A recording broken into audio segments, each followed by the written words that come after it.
Hi నమస్తే, నేను మీ రాపుల్ Bhaskar, high court advocate, Hyderabad.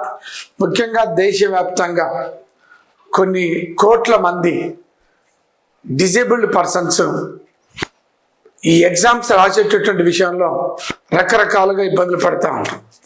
Examination సెంటర్లకు వచ్చి హాల్ టికెట్ తీసుకొని, సీట్లు తీసుకొని, రూములు ఎత్తుక్కొని ఎగ్జామ్ అటెంప్ట్ చేయటం అనేటటువంటిది ఇబ్బందికరంగా మారుతా ఉంది. బెంచ్ మార్క్ డిజేబుల్డ్ పర్సన్స్ అనేటటువంటిది వాళ్ళందరికీ మాత్రమే పరిమితమైనటువంటి స్క్రైబ్ ద్వారా ఎగ్జామ్స్ రాసేటటువంటి ఒక విధానాన్ని దేశవ్యాప్తంగా 21 రకాలైనటువంటి డిజేబుల్స్ అందరికి కూడా ఎలాంటి పరిమితులు లేకుండా ఇంట్లో కూర్చొని స్క్రైబ్ ద్వారా ఎగ్జామ్స్ రాయడానికి గౌరవ సుప్రీంకోర్టు ఒక సంచలనాత్మకమైనటువంటి డైరెక్షన్స్ ఇవ్వటం అనేటువంటి జరిగింది. ఇప్పటి వరకు 40% ఉన్నట్టు 40% డిజేబిలిటీ ఉండి కేవలం బెంచ్ మార్క్ డిజేబుల్స్ మాత్రమే స్క్రైబ్ ద్వారా ఈ ఎగ్జామ్స్ రాయొచ్చు అనేది ఒక ఆలోచన ఉండేది, ఒక పరిమితి ఉండేది.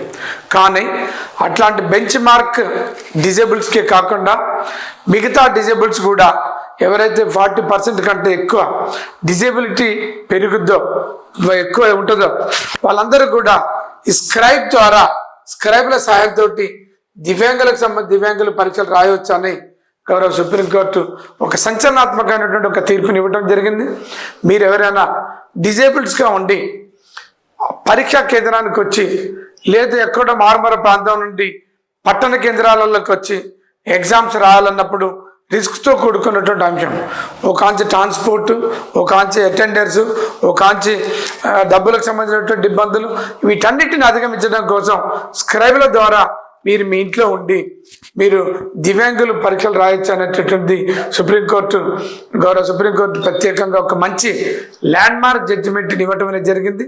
దేశవ్యాప్తంగా ఉండేటటువంటి ఈ డిజేబిలిటీస్ అందరూ కూడా భయపడాల్సిన అవసరం లేదు. చాలామంది ఎగ్జామ్స్ రాయాలంటే అంత దూరం పోవాలని, నేను పోలేను, రాలేనని చాలా ఎగ్జామ్స్ మిస్ అవుతున్నారు.